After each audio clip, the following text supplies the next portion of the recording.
Salut petite loutre, je vous retrouve aujourd'hui pour une nouvelle vidéo et j'avais envie de vous parler des camps lecture et plus précisément du camp lecture auquel j'ai participé début septembre.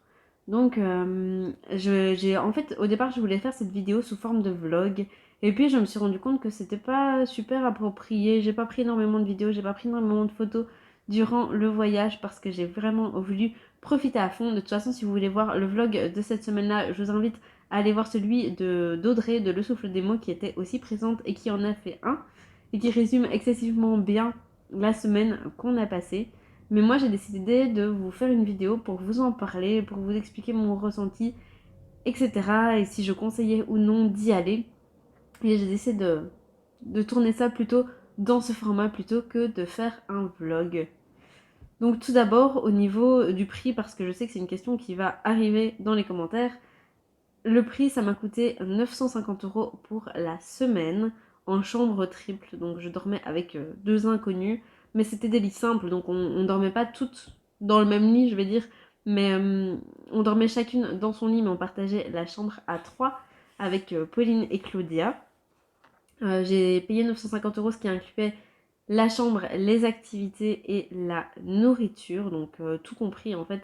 Une fois que vous avez payé le camp lecture, vous n'avez plus rien à débourser. J'y suis allée en voiture, j'ai fait 11 heures de route pour pouvoir rejoindre l'endroit, mais je sais que beaucoup de filles sont venues en train et en fait, il y avait des navettes qui étaient organisées par les organisatrices et qui permettait d'aller chercher les filles à la gare. Donc je pense que tout le monde a eu facile de rejoindre le camp lecture. Maintenant, moi, c'est vrai que c'était plus facile d'y aller en voiture parce qu'une fois sur place, ne serait-ce qu'aller à l'océan, voir l'océan, ne serait-ce qu'aller en ville avec les filles, faire un petit tour en librairie et tout ça, c'est vrai que c'était chouette d'avoir la voiture. Et puis moi, j'avais prévu de prolonger après mes vacances. Donc ça m'a bien aidé de l'avoir, évidemment. Maintenant, c'est tout à fait possible. Florine, par exemple, qui était la deuxième belge du camp lecture, elle a pris l'avion jusque Biarritz pour rejoindre le camp lecture. Donc, il y a plein de moyens de transport différents et c'est vraiment très accessible. Les organisatrices font tout pour que ce soit le plus accessible possible. Pour ça, j'ai vraiment rien à dire. C'était vraiment super bien organisé. Ensuite, ce qui s'est passé, c'est qu'on a eu le choix entre trois livres différents. Le premier, c'était le livre de fantasy, qui est celui que moi j'ai choisi, La Cité oubliée. Le deuxième, c'était un livre qui n'était pas encore sorti, on avait juste les mots-clés. Maintenant, c'est un livre qui parlait de deuil. Si j'ai bien compris, c'est une jeune fille qui perdait son meilleur ami, donc pas trop le mood de l'été pour moi. Mais je sais que celles qui l'ont lu ont vraiment adoré ce livre. Et il y en avait un troisième qui sont... oh là là, j'ai honte, je ne connais pas le titre. La nuit où les étoiles se sont éteintes, c'est possible, de Nin Gorman. Et qui a été écrit à deux plumes avec Nin Gorman et l'autrice qui est Marie, mais je vous retrouverai pas son nom de famille. Vous savez que je suis vraiment pas très très douée pour les prénoms. Et donc on avait le choix entre ces trois livres qui devaient être une lecture commune. Donc l'objectif c'était qu'on lise un certain nombre de pages par jour, puis le soir on prenait un apéro lecture pour discuter avec les filles qui avaient aussi choisi ce livre de notre avancée. Nous, ça c'était un peu bizarre. J'avoue que moi j'ai eu beaucoup de mal de me plonger dans l'histoire. En fait, c'était très compliqué, beaucoup de détails et donc pas forcément adapté à ma capacité intellectuelle à me concentrer sur un livre quand il y a du bruit autour de moi. Donc j'ai La Cité oubliée ici. Je le terminerai un jour parce que l'univers a l'air vraiment chouette. Mais pendant le camp lecture, j'ai pas réussi à le terminer. J'ai quand même participé à tous les apéros lecture, mais j'ai pas réussi à le terminer, donc ce sera pour une autre fois. Mais c'était vraiment très chouette. En fait, ce format, ça permet vraiment d'échanger, de partager. J'avais jamais participé à une lecture commune avant et j'ai adoré le principe. Donc voilà. Ça, c'était pour les livres. Pour ce qui est des auteurs-autrices, il y a eu des auteurs-autrices sur le camp. Il y a eu trois autrices. Les autrices des deux autres livres sont venues et sont venues discuter. C'était aussi super chouette de pouvoir les rencontrer. Elles n'ont pas spoilé leur roman, donc on a vraiment toutes pu assister à leur explication, à leur moment. On a pu leur poser des questions. Les filles qui avaient pris ces livres-là les ont fait dédicacer et ensuite les autrices ont participé aux apéros lecture. Donc ça, je trouvais que c'était Je trouvais que le principe était vraiment très très chouette aussi. Au niveau des activités maintenant. On a eu plusieurs activités qui étaient déjà planifiées. Donc on a eu l'activité carnet de lecture, où on a customisé notre carnet de lecture. On a revu avec Matou Book, qui nous a expliqué un peu comment il fonctionnait, on l'a customisé, etc. C'était vraiment chouette. Je pense que c'est quelque chose que je vais essayer de tenir. Alors je dis pas que je vais réussir à 100% à remplir toutes les pages, mais c'est quelque chose que je vais essayer de tenir dans le temps parce que c'est bien de se rappeler ce qu'on a lu et de comparer d'année en année les livres qu'on lit, de se rappeler des coups de cœur qu'on a eus, etc. Ça, c'était la première activité. Il y avait une activité création de marque-page aussi qui était très très chouette. J'en ai fait un, je vous mettrai la photo. C'était vraiment bien, ça nous a permis de... Enfin, moi en tout cas, ça m'a permis de me vider l'esprit pendant une petite heure et d'être avec les filles, de pouvoir discuter, etc. C'était vraiment un chouette atelier.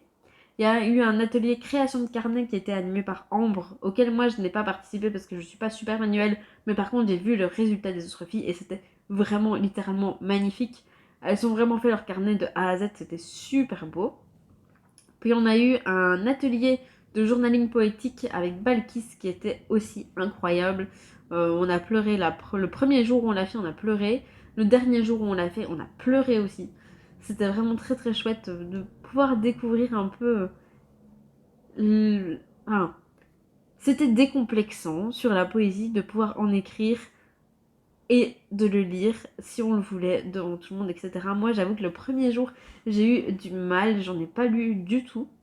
Et puis le dernier jour, c'est... En fait, le fait de rencontrer les filles, de leur parler, de me sentir plus à l'aise avec elles, ça a débloqué un truc et j'ai lu les poèmes que j'avais écrits et c'était un super moment de partage. J'ai vraiment vécu un truc de fou avec elles. Donc voilà pour les ateliers. Normalement, il y avait aussi du surf qu'on pouvait faire, mais nous, on n'en a pas fait. Et ça, c'était payant, mais moi, j'en ai fait par la suite pendant le prolongement des vacances. Donc, qu'est-ce que je peux vous dire d'autre? Je peux vous parler de la nourriture aussi. La nourriture, elle était incroyable. On avait deux chefs cuistots qui étaient Nadia et Émilie en permanence avec nous et qui s'occupaient des petits déjeuners, des repas de midi, des repas du soir. Il y avait toujours des boissons fraîches, des limonades, etc. J'ai rarement aussi bien mangé de toute ma vie en partant en vacances. C'était vraiment incroyable. En sachant aussi que vous pouvez préciser si vous êtes intolérant au gluten, au lactose, si vous êtes végétarien, si vous avez des restrictions alimentaires. C'était vraiment top, super personnalisé et absolument délicieux, incroyable. Je vous mets des photos en même temps que je vous parle. C'était vraiment dingue. Rien que pour la nourriture, honnêtement, ça vaut largement le prix. Ensuite, au niveau de l'environnement, on était dans une espèce d'énorme villa avec une piscine de 25 mètres de long. Pas mal, donc quelques chambres triples, quelques chambres doubles, une chambre quadruple et un dortoir de 10 personnes. Donc c'était vraiment grand. Et puis on avait aussi des parties communes, la cuisine, la salle à manger, un salon pour lire. Il y avait une salle de yoga où on faisait aussi des soirées. Ça aussi, je vous en ai pas encore parlé. Mais il y avait régulièrement de très chouettes soirées. Donc au niveau de l'environnement, assez grand pour qu'on ne se marche pas dessus, mais assez petit pour qu'on vive toujours en communauté. Et j'ai adoré, c'est la première fois pour moi que je partais en camp. J'avais jamais fait de camp scout ou quoi que ce soit d'autre, donc c'était la première fois pour moi et c'était super bienveillant, c'était vraiment top.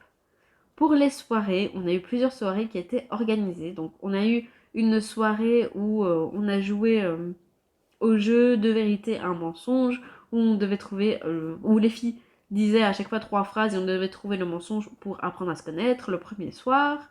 Puis ensuite, on a eu une soirée où on a fait des jeux en rapport avec les livres, où une personne décrivait les couvertures de livres, on devait trouver à quel livre ça se rapportait. On a eu... D'ailleurs, mon équipe a gagné cette soirée et on a reçu un livre en cadeau, donc c'était vraiment chouette.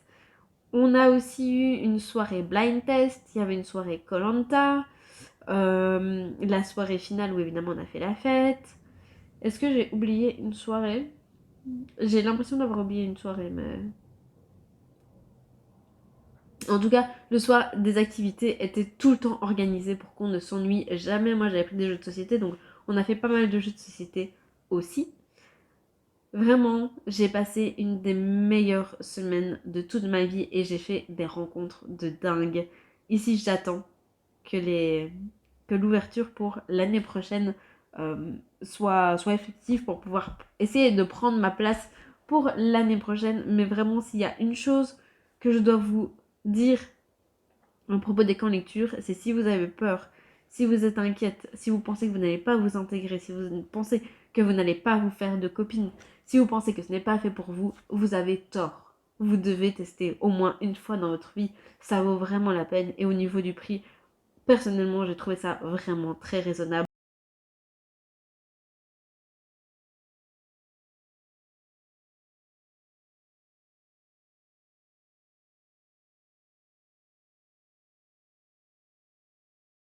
Vraiment top. Et moi, j'ai adoré. S'il y a un truc que vous devez retenir de cette vidéo, c'est si vous en avez envie, foncez, prenez vos places. N'hésitez surtout pas. C'était vraiment une des meilleures semaines de ma vie. Et j'en profite pour remercier Mathilde et Justine pour l'organisation. C'était vraiment dingue. Et j'y retournerai sans aucun doute. Et je pense qu'on est beaucoup à avoir la même opinion. Ça m'a vraiment permis de me faire des copines incroyable et j'espère pouvoir les revoir l'année prochaine si on part encore toute la même semaine, toutes je ne pense pas, mais en tout cas je suppose que des filles vont faire la même chose que moi et vont essayer de prendre des places pour l'année prochaine.